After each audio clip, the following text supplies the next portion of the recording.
Hello, my name is Joel Chepregi, and I'm the regional analyst for Middle East and North Africa at Everbridge's Global Insights team. Today, I will outline the current state of the US-Iran negotiations, focusing less on technical details and more on the wider regional picture and its implications for business operations in the Gulf. As of Wednesday, June 24, the US-Iran negotiations are active and reportedly progressing, but they remain highly contested and fragile. The June 17 Memorandum of Understanding between Washington and Tehran created a six-day window to try to turn the ceasefire and reopening of the Strait of Hormuz into a broader settlement, yet key terms remain disputed in public almost every day. That is why this process feels so tense, not only because the final result remains uncertain, but because even the most basic assumptions of each side's minimum and maximum demands are still in flux. This constant noise around the talks is not incidental, it is core part of these high-stakes negotiations.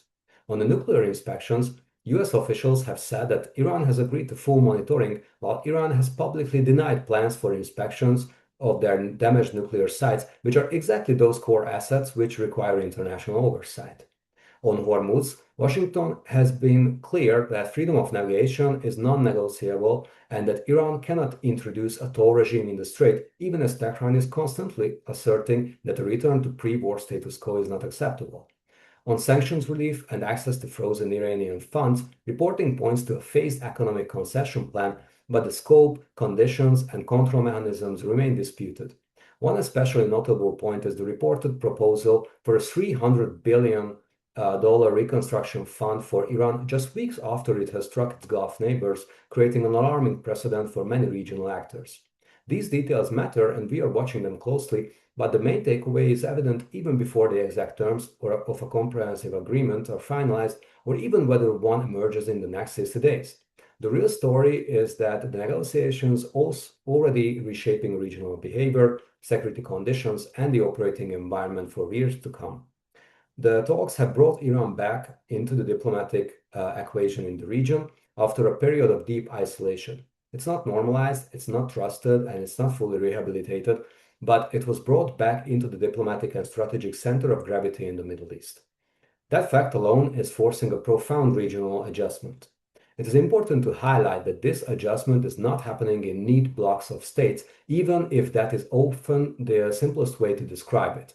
Gulf states are trying to secure US guarantees while they are also trying to keep channels open to Tehran. States directly affected by Iranian attacks are seeking strength in selective security coordination while they are also acting unilaterally when they see an advantage. Israel is watching for any arrangement that constrains its room to act, especially in Lebanon, while also managing its relationship with Washington carefully as the US focuses on its talks with Iran. Cooperation, competition, and diversification strategies are all playing out at once as countries try to keep their options open and prepare for whatever regional order emerges. For businesses, that means a highly complex operating environment, even if de escalation broadly holds. Let's be clear, the upside is real. There is a lower immediate war risk, a large scale restoration of shipping flows in the region, and the possibility of more predictable energy exports and trade conditions. That matters not only for operators in the Gulf, but also for global supply chains that depend on reliable maritime transit, stable energy pricing, and reduced insurance and freight volatility. But the downside is just as important. Repeated disruptions, sanctions ambiguity, shipping frictions, proxy flare-ups, and a corrosive and even toxic information space full of contradictory claims and threats that can undermine markets and corporate decision-making before facts are settled. The most likely outcome of the US-Iran talks is neither a clean diplomatic breakthrough nor a total collapse. It is a state of managed volatility that could reverberate across the Middle East for years.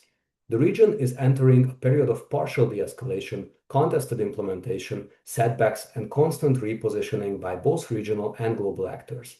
Whatever the final result of the talks between Washington and Tehran, Iran is back in the regional equation, and the operational environment across the Middle East will now have to adjust to that reality. As this emerging regional order continues to develop, Everbridge's Global Insights team will keep providing in-depth analysis to help clients understand the operational risks, disruptions, and strategic shifts that are ahead.